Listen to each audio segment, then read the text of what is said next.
Callie, Oh, well, I mean, there you are. Let me look at you because, oh my God, Callie, I gotta tell you, last year there was a lot of great music in 2020, and yes. we talk a lot about this, and in fact, I believe we're gonna look back at 2020 as a year that gave us like some gems that people are gonna look back on and be like, that was a year to remember in musical quality, Callie, and one of them, After Midnight. I have to tell you, Oh, this EP, Callie, if there was ever a collection of 6 songs that can just transform your emotions and make you feel, it's this one. I mean, but yeah. So I know I'm a year late, but congratulations on well, the EP, thank Callie. you so much. That is so very kind. I appreciate that. Absolutely. And of course, the music video for No Good Way was just released. A great video, beautifully filmed, and it just hits the song message home. And we'll talk about it in a second, Callie. But first, where are you right now? Are you in Nashville? Yeah, so I'm back home in Nashville. We're sitting Hmm. in my living room, and as you can see, our house is really more of a holding cell for gear than it is a house. Yeah. But we like it that way. I love it. So for the audio audience, there's like guitars in the background, all sorts of My different living room looks woods. like a guitar store. Yes, We a love it. classy, a very elegant one, I should We say. love it. I love it. I love it, Kali. And have you been playing? I know at all. I know some stages are opening up in Nashville, like Basement East, and slowly opening up. Yes. Have you been doing that, or are you like writing and working and that kind of stuff? Well, so very slowly. So, I mean, 2020 was obviously an odd year for all of us. Have been very firmly rooted in Nashville for the past 7 years. But just sort of all of the craziness, I'm born and raised in Ontario, Canada. Yeah. I went home for a good chunk of the year. I ended up spending about 7 months of the past 12 months in Canada, Mm-hmm. and was just kind of kicking it at home with the family and Right. all of those things. And so I've been back to Nashville for about a month, and it Okay. has been like go, go, go crazy. Good. Which I think after a year of so much stillness, you really appreciate it. I go, I get to wake up, because it's, I've been playing music and touring and traveling and writing and playing shows for so many years. And then after a year of nothing, I go, wow, I get to wake up and do this every day. Right. So, yeah, so it's been good, but it has been just thrown right back into the fire, back to writing multiple times a week, out seeing other shows. Unfortunately, like a lot of my road shows we're not quite back there yet. So I am starting to play some little shows in town. So I've been playing Sure. a few nights a week in town, and Awesome. just really nice to see people in Well, person again. let us know. We'd love to catch you. I mean, we're based in Nashville. We're recording from the Oh, Gulch, and yeah, like oh, great. last Yeah, night we're no. at Basement East, and things are opening back up. So we're Yeah. slowly, but we're getting there. So Yeah, very definitely, slowly. Cali. Yeah. So Yeah. of course, your family, as you mentioned, you're from Ontario, about 2 hours north of Michigan, and Hmm. your family, a complete musical family through and through, Cali. I mean, your Yeah. mom, of course, Deborah Harbottle. When was the first time that you realized that your life was not the normal life of, the kids your age? Well, and I think too, maybe like once I was in school, because then growing up, all of my parents' friends were musicians and their kids would travel with them on the road. And so Okay. this was very normal to me to be like 3 years old backstage at a folk festival, or like, Right. in a cube truck, like driving across the country. This is super normal to me. And I still have friends that also grew up that way because all Uh-huh. of my parents' friends were like that. But I think by the time I was in school, I was like, oh, so your parents are home every weekend? That's interesting. I go on Right. the road every weekend with my parents.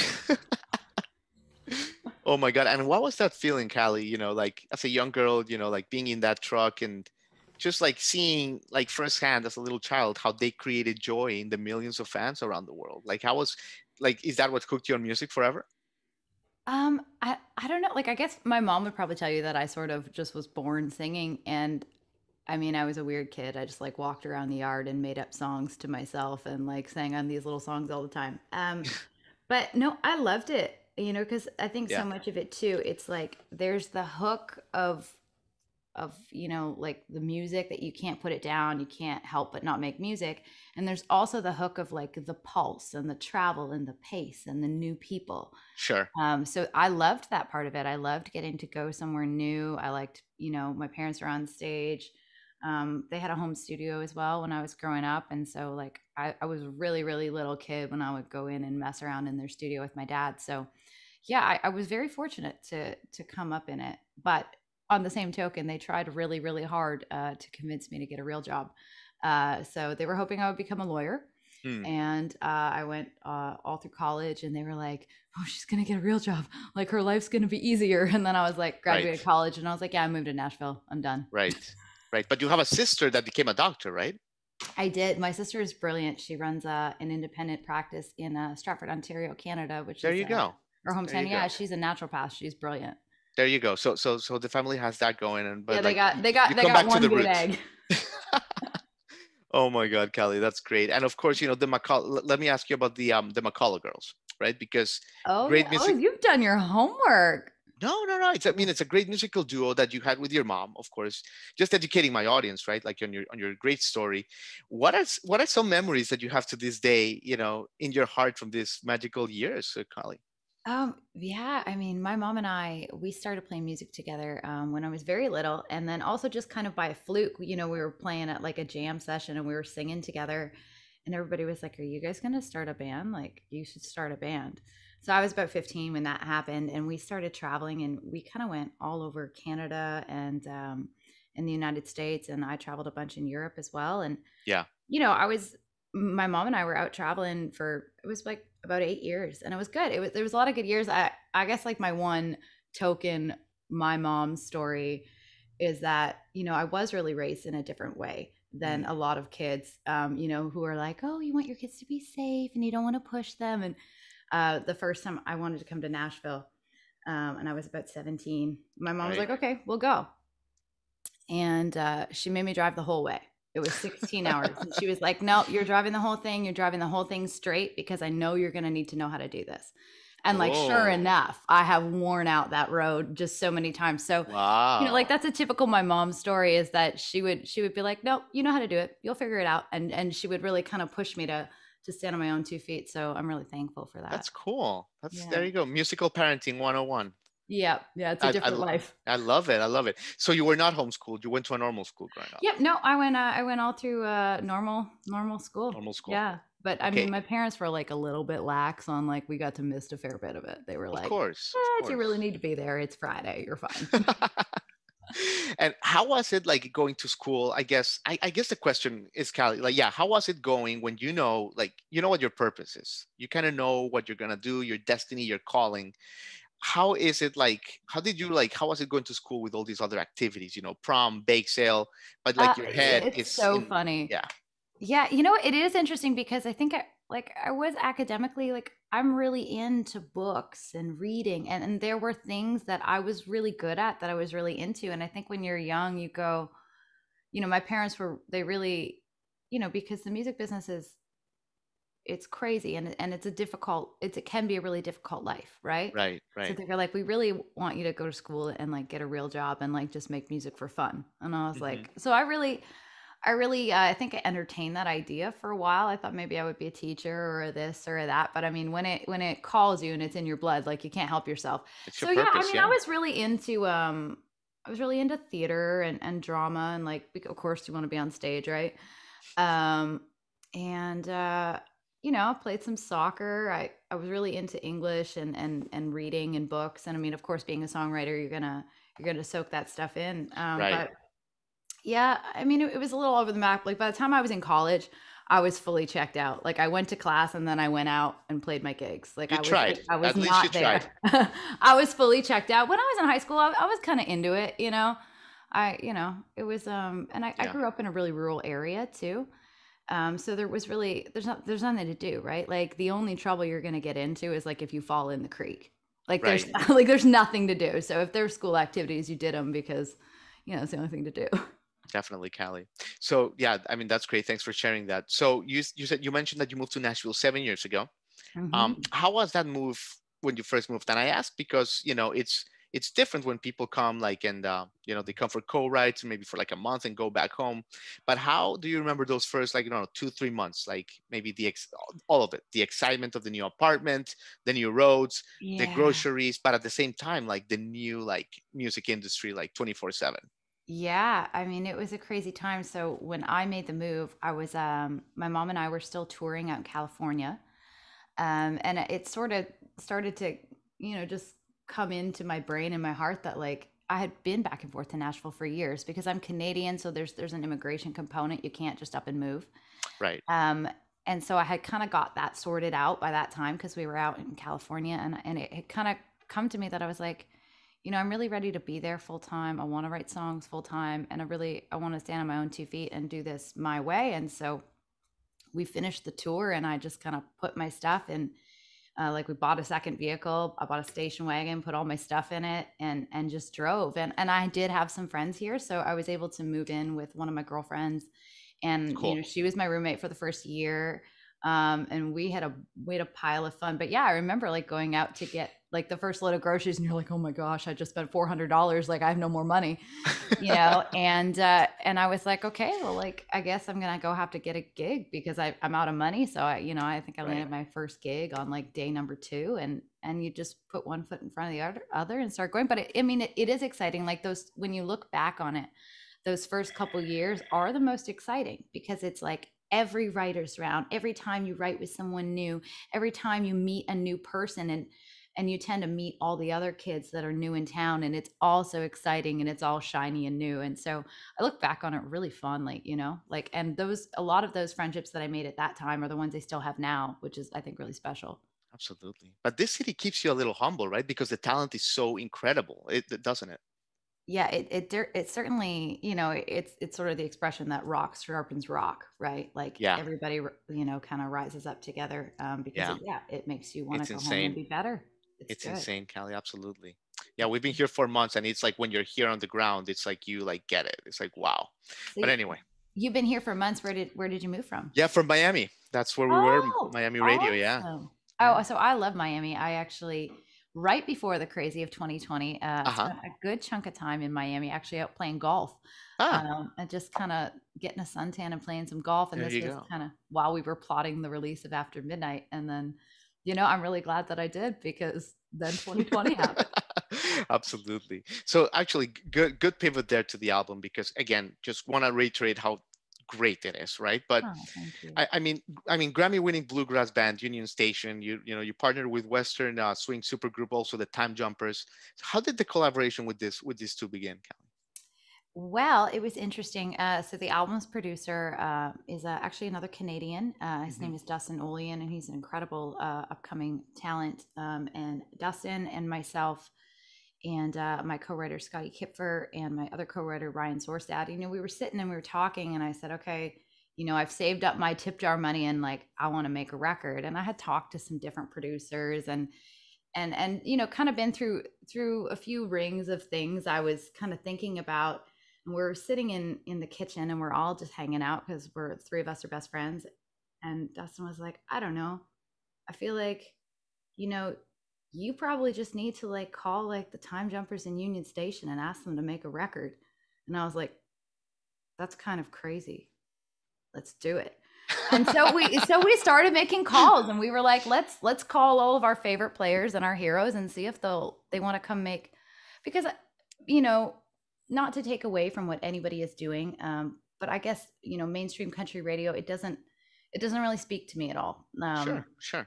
So I really love the roots and the traditions and the Yeah. sounds of country music and folk music and bluegrass, and just all the different kind of sides of the roots thing. And so we thought, okay, well, this is crazy. Let's just see if they say yes. And everybody did. Amazing. So we started down that path of making a record with our heroes, and then and made some really sweeping kind of grandiose productions. And then we had a couple songs that really wanted something a little bit more intimate, and Dustin and I actually built those, one track at a time in the studio ourselves. So the record it was a long process, but in a good way. It was sort of a situation where this was my first step as a solo artist. I'd been in a Celtic band. I'd been in a band with my mom, and I really wanted to make sure that what I was going to put out was really me. So we took our time with it, and we spent a couple years doing it, and then we got to start, putting out the first single in 2019. And Yeah. yeah, I'm really glad that we did take our time, because Absolutely. I'm proud of it. It shows like every time you listen to it, it's layered. You find new things, new angles. It's very deep. It's very well produced. Thank you. Yeah, and a song like Missing You, Callie, I mean, Yeah. the songwriting, the whole thing is spectacular, but a song like Missing You, I mean, it's hard to leave that old routine, like you and me on the couch with a glass of wine. Even though it hurts, I spin that old record and sing that every word, and I know your favorite line. Like, Oh my God. Like, what is your process to create this sorts of words, Callie? Because it is next level. We love it. Thank you so much. Well, actually, I wrote that song with my buddy Ryan Sorstad. We actually wrote it sitting on this couch in this living room. Ah, Um, and he had come over, and we were actually finishing another song that day, and it was something peppy, and I was like, okay, cool, that's done. Let's write something sad because that's what I like to do. And he was right. like, I have an idea. And at the time, Ryan was living here and his wife was living in Baltimore because, they both just had to work in separate places. So there was a lot of long distance stuff going on. And he was like, I have this idea of that's what I do when I'm missing you. And I was like, boom, it's sad. Boom. Let's do it. And he was like, well, what do you do when your significant other is gone? I was like, well, my house is a lot cleaner. And that's how we got the first line. And it kind of just flowed. We drank a lot of coffee. And, I think, inwardly, you have poetic moments, Yeah, I love so it. yeah, but I do love that song. Thank you. I appreciate Of that. course, Kelly. I mean, you're being so generous with your time. Thank you. And we do want to get to the song, but let me ask you about the video. Can't escape the video because the video that you just released, really beautiful for No Good Way. You filmed it in Revival House in Canada, right? I did. Um, And how did the idea come about? And it like because it's pretty inspiring. It just meshes really well. Thank you. It was sort of a crazy time. When I had gone home to Canada, I was thinking, okay, I'm going to do all kinds of projects while I'm here for the winter. I'm going to record some live stuff. I was thinking about bringing in like a full string orchestra and doing some live videos and all of those things. But it turned out that they were in a extremely high level lockdown for the entire winter. So you would get a ticket to go see your sister. Like you were Wow. not going anywhere. It was Yeah. like Wow. That's crazy. Walmart, drugstore, your house. That's it. Whoa, didn't mean to hit that microphone. Uh, so we kind of were just like hanging out on the family farm for like a couple months, and I was like, okay, I really want to do something musical. And the lockdown lifted, and so I was thinking about it. I was like, I think the next song I want to do a video for is No Good Way, and I had Hmm. this idea. The owner of Revival House is a really good friend of mine. I used to work at one of his restaurants when I was, in college. And he bought that place, and it was like a fine dining restaurant, and he turned it into the most incredible live music venue. And Yeah. he was like, "Yep, Wow. come on in. I'll give you the place for the day. They're still shut down. They're not open." He was like, "Come on in." And so like very quickly, I called Dustin, the album's producer, and I was like, "Hey, I have this idea, like, and we got to do it in 2 days." And he was like, "Okay, let's do it." And so I just started making calls, and the whole thing came together in about 2 days, and I think it was really special after just kind of being out of your element for so many months to like go back in and feel that magic and get to because I think for me it's like it's not like award nominations or it's not like streaming numbers. It's like I do this because I like to create things. I want to Hmm. bring things into the world. And I so love to it. get to go in and do that for a day, which is like the most magical venue I've been in years. And you're just like, who doesn't want to sit there and sing in this like cathedral style church? Like It's I stunning. do. It's So next level. yeah, it was just a Yeah. beautiful day, and The way the yeah, I light shines on you, like the whole thing is just beautiful. it was, and the guys that it's actually two people from my hometown that I'd never worked with before, but I'd known them and I'd seen their work because I'd been here for a long time, but I've kind of kept an eye on the hometown just because it's such a Stratford, Ontario, Canada. For anybody that doesn't know, you may know it as the home of Justin Bieber, Hmm. who is obviously a big star, and he comes from my hometown as well. We also have Lorena McKennett, Oh, who's there you from go. Stratford, Ontario. Yeah, so there's a lot of big names that have come out of this town. It's a theater town, so they're the home of the Shakespearean theater, Hmm. um, like um, like Shakespeare, like Stratford upon Avon in England. And so they've modeled the town after that. It's beautiful. They've got flower gardens, they've got rivers, and Nice. originally I wanted to shoot a music video for After Midnight there because I was like, it's perfect. It looks like you could be midnight in Paris in my hometown. It's beautiful. But lockdown happened. And so I was always kind of keeping an eye to see, who's around the hometown that would be good to work with. And Nice. was able to call a couple friends, and they did such a great job. So yeah, it I was a love it. really fun day. I love it. You're a little go-getter, grinder. We love it. Awesome. Oh, well, it's been a strange year, so you just kind of go like, all right, what can we do to entertain ourselves? Outstanding, Callie. Well, thank you. So, yeah, I mean, you have a beautiful guitar with you. Are you gonna play a song for us? Well, I thought I would play No Good Way unless you wanted to hear something You else. can, I would be honored. You can play And whatever you want. but I mean, I'm Yeah. also happy to. I could chat all day. No, that's a beautiful guitar. Let us see it. Look at that. Yeah, this is Mhm. this is called it's a bourgeois guitar. They're Yeah. made by, I don't know if you're familiar with them. They're made by Dana Bourgeois. So Okay. it's a boutique guitar maker. They're similar to like a Martin or a Collings. They only make about 200 of them a year, and a lot of the Stunning. bluegrassers really play them. Hmm. So I picked this up when I was about 22. I've had it. She's had a lot of travels, so this is the original, and we've obviously added to the collection with the other ones in the room you can see, but this is still the fave. Love it. Looks stunning. All right, you want to hear a song? Yeah, let's do it. So, what is today? Today's Friday. There's nothing like a sad song. We're recording this on a Friday, yeah. Well, nothing it is like gloomy. a sad song on a Friday. Yeah. It'll come out on a Monday, or what day is it going to come out? In a couple of weeks, I don't know. Yeah. Well, whatever day of the week, it's always a good day for a sad song in the afternoon. Okay, it's a sad. All right, perfect. We'll time it with the weather. It's like, here you go, audience. It is rainy today. I feel that is suited. Isn't this Nashville weather crazy, Callie? I'm still like getting so you're from Miami, so you're new to all of this. Welcome to the land of allergies. Yes, I hear. Just head on down to the drugstore, get yourself some Zyrtec. You'll be glad you did. What's getting me, Callie, is that like last weekend, I'm sorry to the audience out that doesn't know what we're talking about, but it was like actually like 76 degrees. Yeah. People were in shorts, like it was like summer day, and now today's like 40 and it's like winterish again. So that's the thing. Basically, the Coles notes on it is Nashville weather is bipolar. So, one day it's a sundress, and the next day it is a winter coat, and one day is a flood, and one day is a tornado, and the next day is like a sunny beach day. So you're along for the ride. You look out the window in the morning and you go, what shall we uncover today? Exactly. Cool. You're just along for the ride. Love it. Glad to be part of it. Yeah. All right. Shall we do it? Yep. A quick little drink of water. I got the coffee cup hiding down there. What a rock star, Callie McCullough. Look at that. I don't know if the rock stars drink water, but stay hydrated. All right. So this is it's a song called No Good Way, for anybody that's listening, and it's on the album After Midnight. It was originally, fun fact for you, written as a duet. Supposed to be a guy-girl duet, and the version and I did record it that way one time. I've actually recorded this song about 3 or 4 times. But the version we ended up putting on the album is this one.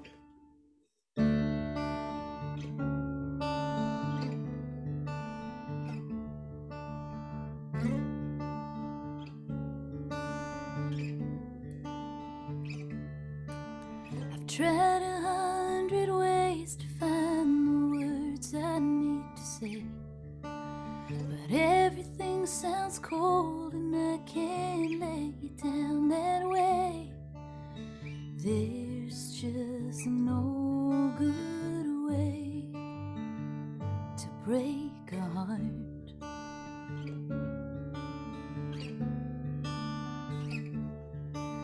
I see it in your eyes and wonder what you see in mine, 'cause I can't help but think that you look lonely all the time, and there's just no good way to break a heart.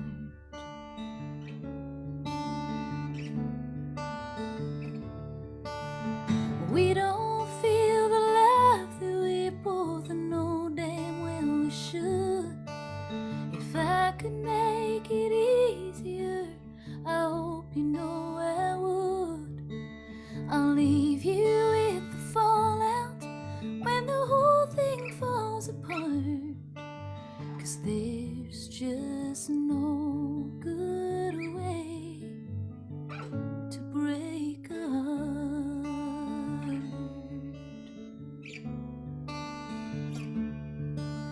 I know that we'll be strong enough to make it on our own.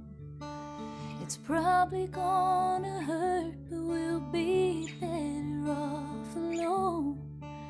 And there's just no good way to break a heart.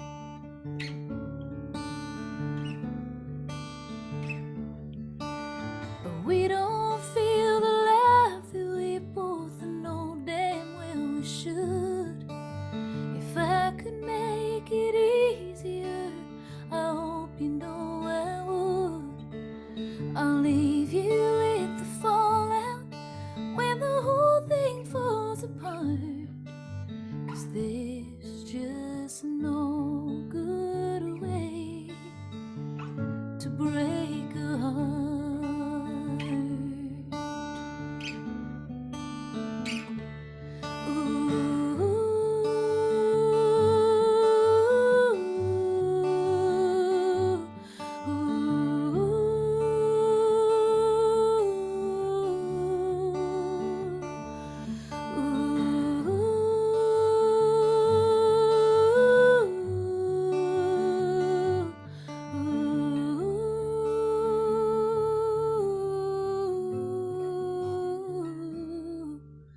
We don't feel the love that we both know damn well we should.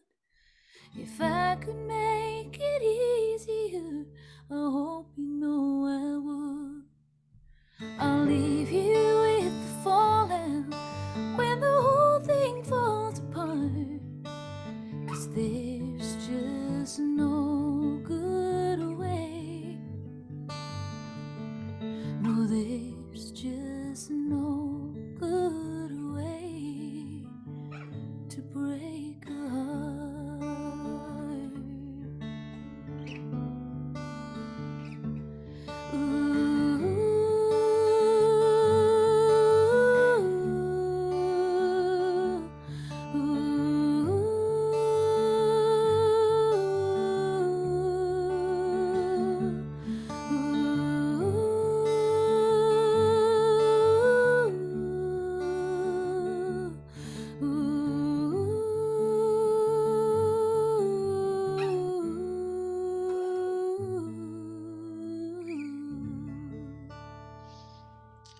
Wow. Absolutely spectacular, Callie. Thank What you. a song. That's a timeless song. Well, breakups are still gonna, people are gonna get broken hearts no matter what. So Yeah. Received, given, all of the above. hopefully not too many. Not too many, absolutely. Oh my Hopefully God, happy times Callie. ahead. What a pleasure. I think you've said it all. I mean, it's been a true treat to have you on the show, Callie. Well, thank you so much for chatting today. I appreciate it so much. And I'm so glad you moved here. Here you are. I know. I know. It's been great. It's been great. I'm sure we'll cross paths somewhere, but yeah, absolutely. I would I'm love happy. that. I'm happy that the world's opening back up and more people can get to listen to your great music. Aren't we all happy that we're gonna go out and about and see people again? It's Exactly. gonna be a Oh good my summer. God. I hope. People started yesterday I went to the Basement East. There was a good show there, and a lot of people are coming out now. A lot of our musician friends, and everyone's back to hugging, and it feels so good that people are hugging. It's very recent that the hugs have started. Hugs are coming back. Happy to announce with Callie McCullough here on the show that hugs are back, baby. That's so good. So funny. Well, so nice to meet you. I appreciate it so much. Lovely chatting. Take care, Callie. Yeah, you too.